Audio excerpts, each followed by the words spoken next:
O ano de 2020 é um ano assim que tem realmente revelado as bases, revelado o que está por baixo dos nossos pés.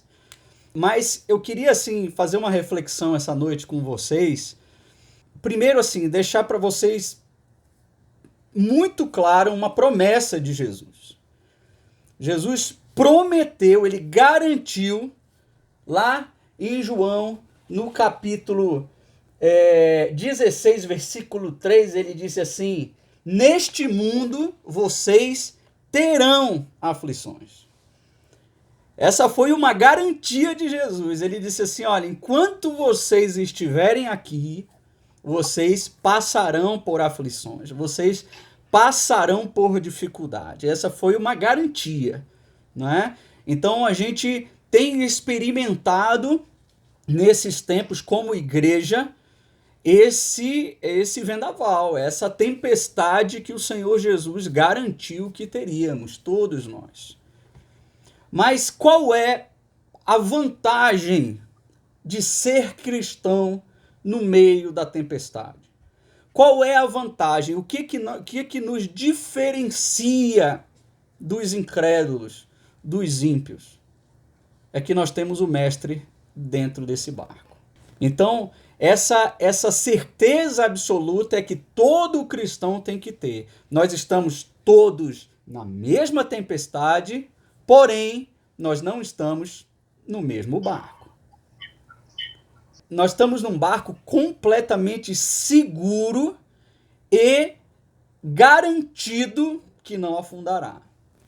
Então, eu queria refletir nos próximos minutos com vocês sobre o que a palavra de Deus diz sobre essas tempestades. E a gente não pode, olha, a Bíblia está cheia de tempestade.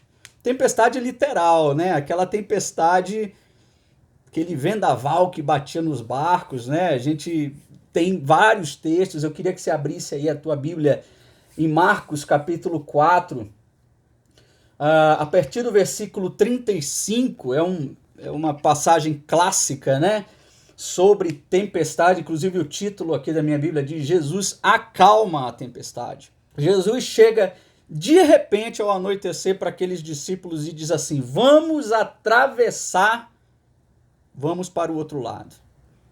De repente ele chega para esses discípulos e diz assim: nós vamos atravessar. A primeira coisa que a gente se pergunta nesse texto é por que Jesus, qual é o motivo para que Jesus chegue para os seus discípulos e diz assim: entra todo mundo no barco e nós vamos atravessar esse mar. A gente só vai entender essa travessia quando nós lermos o capítulo 5. Não existe outra justificativa para eles atravessarem, a não ser Gadara, a não ser o encontro com o gadareno. Até porque você vai perceber no final dessa história que foi a única coisa que Jesus foi fazer ali. Foi encontrar aquele gadareno. Então ele atravessa aquele mar e dá de cara ali com aquele gadareno. A gente vai se ater aqui a um detalhe que eu queria assim que vocês guardassem no coração, no fundo do coração de vocês, essa mensagem e esse mandamento do Senhor. É a lei do sábado, é a lei do descanso, é o que a gente chama de Shabat, né? É aquele mandamento onde nós descansamos da nossa obra, onde nós entregamos ao Senhor os nossos caminhos depois de 6 dias trabalhados. E esse é um dos mandamentos que mais tem sido desobedecidos pelos cristãos nos nossos dias. Nós perdemos a capacidade, a habilidade, o dom de obedecer o descanso. Descansar no Senhor é um mandamento. O Senhor ordena, todo cristão deve descansar. Por que descansar, gente? Descanso é um ato de adoração. Ninguém adora sem chegar no altar e entregar as suas cargas. O descanso é um dos princípios da adoração. Qual é a função do altar? É levar a carga, levar o pecado, é restaurar do pecado. Então o descanso é um dos grandes pilares da adoração. Nós temos vivido uma geração que tem dificuldade de adorar, porque tem dificuldade de descansar. Tem dificuldade de entregar a carga. Tem dificuldade de se alimentar do descanso que o Senhor promete para nós. Então esse Shabat, esse descanso, é um estilo de vida. É um estilo de vida. Não é? Lá no Salmo 91 você vai ver que o lugar de descanso é um lugar permanente. O que é a chave desse lugar? Entregar. Salmo 37, 5. Rendição, entrega o teu caminho ao Senhor. Confia nele. E o mais, ele fará. Então a grande chave da vitória, você quer ser um homem, uma mulher vitoriosa, vitorioso, descanse. Essa é a geração que tem sido ensinado a tudo, a concorrer, a disputar, a vencer, a batalhar, mas nós não temos ensinado os nossos filhos a descansar. Nós ensinamos os nossos filhos a produzir, mas nós não ensinamos o sétimo dia, o princípio sabático, que é contemplar as obras das nossas mãos. Então, essa chave, esse lugar é exatamente essa entrega, essa rendição, como diz o salmista no Salmo 37, 5. Adoração é entregar, é entrega. Entrega o teu caminho ao Senhor. Entrega o teu caminho ao Senhor. Entrega, descansa o teu caminho no Senhor e o mais ele fará. Então a gente vai ver ali uma tempestade, Marcos 5:5, e a gente vai ver exatamente essa travessia, e essa travessia, gente, não era uma travessia normal. O texto diz que o vendaval, né, levantou-se um forte vendaval e as ondas se lançavam sobre o barco de forma, ali no versículo 37, e que o barco ia se enchendo de água, né? O que estava acontecendo? E esse barco, gente, era um barco que tinham vários barcos ali atravessando junto com os discípulos e com Jesus. E essa tempestade era tão diferente, eu tenho uma convicção hoje, que essa tempestade ela tinha uma conotação muito mais espiritual do que natural. Muito mais espiritual. Por quê? Porque a gente estava ali, dentro daquele barco tinham pescadores experientes. Tinham alguns pescadores ali dentro. E o texto diz que eles estavam apavorados. Ou seja, uma tempestade de vento, né? Não era uma tempestade normal, era um vendaval no mar. E essa tempestade batia de tal forma que surpreendeu até os mais experientes. E eles ficaram apavorados. O que foi que aconteceu com esses discípulos? Qual foi o grande acontecimento na vida daqueles discípulos? Eles tomaram a forma da tempestade. Você vai perceber que a perturbação foi tão grande que aquela perturbação que estava fora do barco passa para dentro do barco. Aquele vendaval, aquela colisão que estava acontecendo, passou para dentro dos discípulos. E o texto diz que, no versículo 38, que Jesus estava onde? Na popa, fazendo o quê? Dormindo com a cabeça sobre um travesseiro. Gente, o que quer dizer isso? Por que Jesus dormia no meio dessa tempestade? Por que Jesus dormia dentro dessa tempestade? Imaginem que a gente está aqui numa grande tempestade, todos nós estamos numa grande tempestade.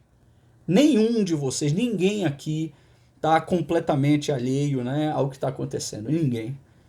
O que a igreja mundial, o que o mundo inteiro tem sofrido é um grande vendaval. Nós estamos experimentando algo sobrenatural, algo que sem precedente.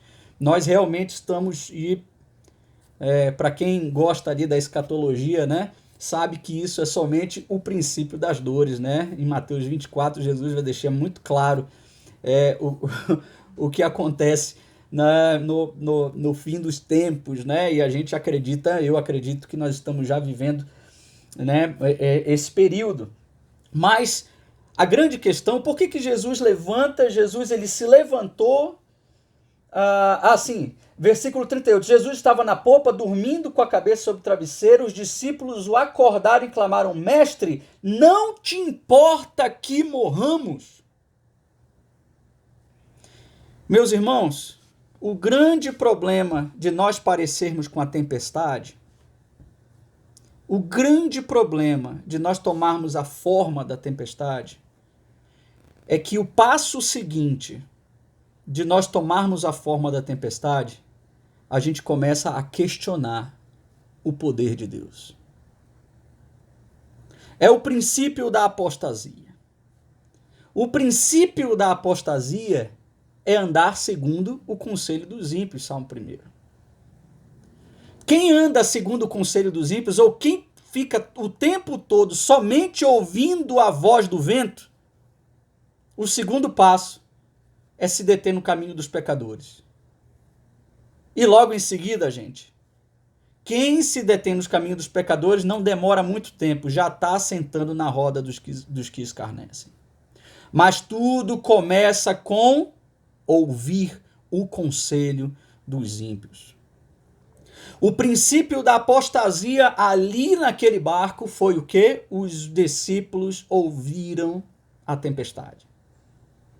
Eles se impressionaram com a tempestade.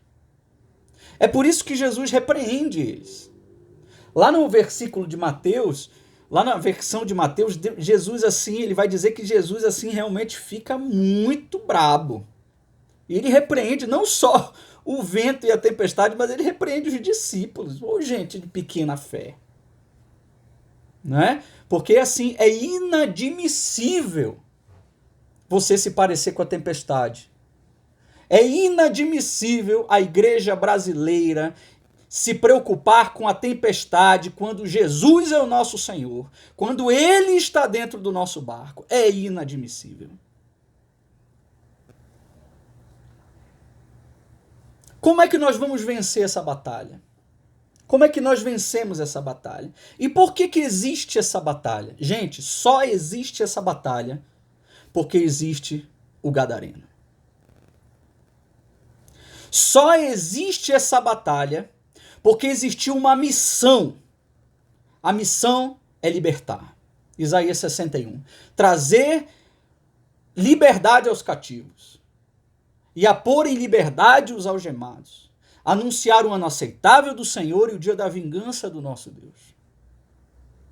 Os ventos, todas as vezes que nós nos levantarmos para libertar a sociedade, a tempestade vai bater sobre o nosso barco. Não tem nada a ver simplesmente conosco, mas com o poder que há em nós. E o mundo espiritual sabia que quando aquele barco atracasse em Gadara, eles estavam derrotados. Eles sabiam. É verdade ou não é? Jonatas, como que você sabe disso? Gente, leia o capítulo 5. Quando eles atracam o barco, imediatamente o gadareno vem até Jesus e os demônios clamam por misericórdia. Não existe nenhuma conversa prévia. Nenhuma conversa prévia. Eles chegam em Gadara e a batalha já está ganha. A batalha foi vencida no mar. Ela foi vencida no mar, na tempestade.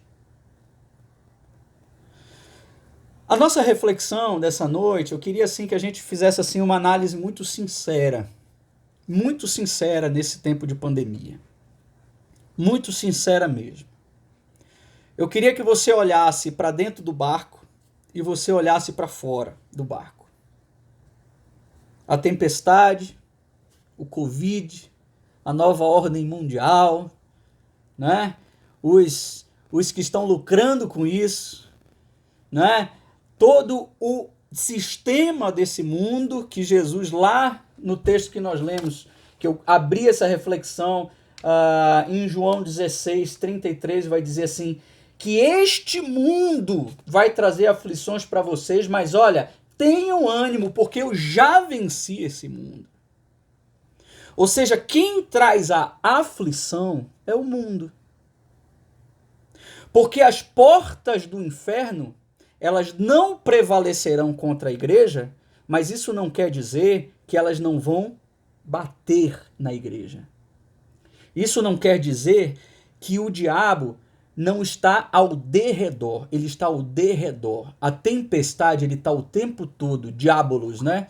Termo grego para os estudiosos do grego, como mestre Ribamar Azevedo, né? um mestre nessa área, né? Significa o quê? O que é diabolos? Né? Diabolos é um sistema diabólico, né? E não necessariamente é uma pessoa. Em alguns poucos casos, o diabo significa uma pessoa ou um espírito, mas o diabolos é o sistema, é o mundo. O mundo jaz no maligno, o mundo jaz no diabolos, é um sistema diabólico.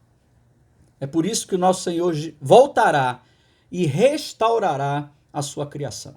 Restaurará a sua... Ele virá em glória. Lá no final de Apocalipse diz assim, e virá, descerá sobre essa criação a nova Jerusalém. Virá dos céus a nova Jerusalém. O apóstolo Paulo vai dizer que a natureza, a criação aguarda com ansiedade a revelação dos filhos de Deus. Porque ela está destinada à escravidão, ela foi sujeita à escravidão. A escravidão de quem? Do mundo, da maldade humana. Então essa maldade, ela sempre vai se levantar contra a igreja. Por quê, gente? Porque eles têm o mundo, a principal estratégia de Satanás nos nossos dias é realmente trancar a igreja. Realmente é deixar a gente em pânico. Porque, olha, grava isso no teu coração. Grava isso no teu coração. Quem é que tem autoridade? É só quem está descansando. O descanso, ele gera autoridade. Quando você entrega o caminho ao Senhor, o Senhor faz por ti. Nós não fazemos a obra de Deus. Nós somos a obra dele. Essa tempestade, ela existiu na vida desses discípulos para tirar a incredulidade dos discípulos. Jesus usou esse episódio, essa tempestade, para apresentar uma verdade absoluta no reino. Só vence o maligno quem descansa aos pés do Senhor, quem deita com ele, quem obedece o princípio sabático.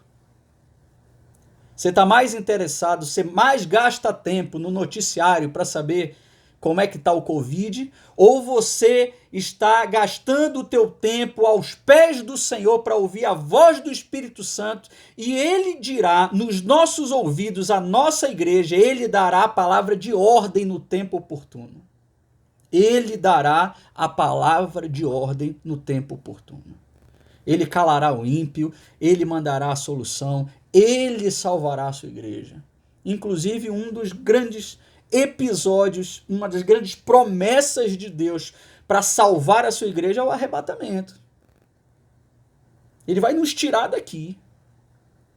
Ele vai nos tirar. Uns creem que isso vai acontecer antes da volta de Cristo, antes do milênio. Depois a gente não vai entrar nessa discussão, mas um arrebatamento acontecerá. O Senhor nos livrará disso aqui. Mas ele já quer livrar a gente já aqui nessa vida. Isso não quer dizer que a tempestade não vem sobre nós. Jesus está ensinando que mesmo que a tempestade venha, a garantia da permanência da missão está na confiança de que aquele que está no barco tem domínio. tem domínio sobre a tempestade. Qual é o princípio da autoridade? O que significa ter autoridade? Ter autoridade, o termo autoridade, ele vem do termo autoria. Só tem autoridade quem faz, quem fabrica. Deus tem autoridade sobre tudo e sobre todos, porque não há uma gota de água, não há um grão de areia nesse universo, nessa terra, que não foi o Senhor que fez. Por isso que quando nós oramos pelos enfermos, por isso que quando nós colocamos a nossa mão sobre um enfermo, por isso que quando nós oramos para que o Senhor vá de uma forma poderosa através dos seus anjos ou do Espírito Santo para se revelar ao incrédulo que está num leito de morte. Eu quero contar um episódio que aconteceu com a gente aqui há 2 dias atrás. Quando nós cremos nisso, nós cremos porque nós estamos clamando àquele que fez. E se ele fez, ele repreende o vento. A ordem de Jesus para o vento e para a tempestade estava no quê? Fui eu que te fiz, cara. Fica quieto. Gente, esse vírus não é nada perto do Senhor. Absolutamente nada perto do Senhor. Assim como nós repreendemos a enfermidade, assim como nós repreendemos, Deus nos ensina a repreender, nós repreendemos a ação maligna desse vírus sobre as pessoas. Até que a vontade de Deus se manifeste, como aconteceu com minha mãe. Onde nós batalhamos em fé, onde nós ungimos, onde nós jejuamos, onde nós dia e noite oramos por ela, e o Senhor, imediatamente, no dia da morte da minha mãe, o médico propôs continuar o tratamento, um tratamento que ela já estava com o derrame gravíssimo no cérebro. E o médico me ligou e disse: Jonatas, a gente pode continuar com o medicamento para manter a vida dela. Imediatamente, Samira testemunha, imediatamente o Espírito Santo, de uma forma, gente, física, ele segurou no meu braço, eu senti isso. E o Espírito Santo disse: ela está comigo. Deixe ela ir. Nesse momento, uma paz que excede todo o entendimento guardou meu coração. Mas enquanto isso não aconteceu, guerra. Guerra. Depois que nós fizemos tudo isso, eu entendi qual era a vontade do Senhor. Nós entendemos que foi da vontade do Senhor. E nós glorificamos a Deus por causa disso. E nós experimentamos e nós escolhemos como família dormir no barco. Nos aconchegarmos com o Senhor. Do que olhar para a tempestade e se parecer com ela. Eu queria assim terminar essa reflexão contando uma história. Nós temos um grupo de discípulos, um grupo de discipulado de jovens, né, jovens casais, toda terça-feira aqui em casa. E nós pegamos assim, são jovens assim com com uma desestrutura muito grande familiar, né? Alguns sofreram abusos psicológicos, sexuais dos pais. É uma coisa assim bem séria que aconteceu. E uma das coisas que nós temos proporcionado e nós temos pregado é exatamente que haja perdão, né, a reconciliação com os pais, mesmo sobre os abusadores. E, gente, é impressionante como esses pais abusadores têm ouvido a voz do Espírito depois da reconciliação entre pai e filho. É impressionante. E nós temos uma moça aqui que o pai dela é uma das maiores autoridades da Umbanda no mundo. Mora no Rio de Janeiro. No mundo. Viaja o mundo inteiro fazendo trabalho de Satanás, né? Trabalho de Umbanda, ensinando gente, fazendo despacho, aquelas coisas todas, né? E nós trabalhamos no coração da filha e ela se reconciliou com o pai, né? Foi lá, se reconciliou com o pai ainda no mundo das trevas, e ele foi acometido. Depois desse processo, ele foi acometido de uma gravíssima doença. Gravíssima doença. Pensa num negócio que Deus botou ele na cama, né? E ficou uma guerra, foi uma guerra espiritual muito grande. E ele está, assim, num leito de morte. E a filha chega pra gente, assim, muito desesperada, dizendo: eu não quero que o meu pai morra sem entregar o coração a Cristo. Eu disse: nós vamos entrar então nessa brecha. Nós vamos entrar e nós vamos descansar no Senhor, entregando esse assunto ao Senhor. E nós fizemos em grupo, nós fizemos um jejum, nós fizemos um período de oração grande, orando ao Senhor, que o Senhor calhe ali aqueles demônios que tomam conta do pai, e que ele tenha uma única chance, ele tivesse uma única chance de ter um encontro com o Espírito Santo. Uma única chance. E antes de ontem à noite, às 10h40 da noite, nós recebemos o contato dela chorando que o pai tinha aceitado a Cristo no leito de morte. Gente, esse é o Cristo que dorme no barco. Quando nós entregamos, quando nós decidimos tomar a forma de Cristo e não da tempestade, peçam o que vocês quiserem em meu nome e eu vou conceder. Peçam. Discípulo de Jesus é aquele que se parece com Jesus.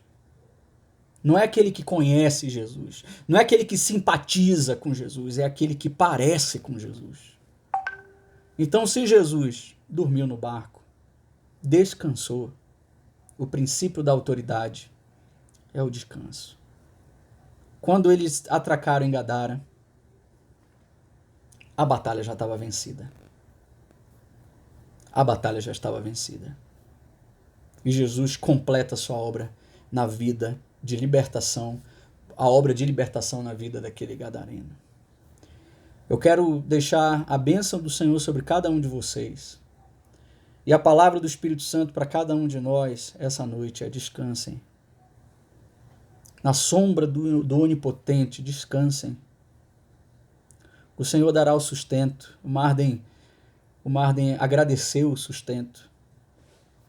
O sustento é uma das coisas mais básicas que o Senhor nos prometeu.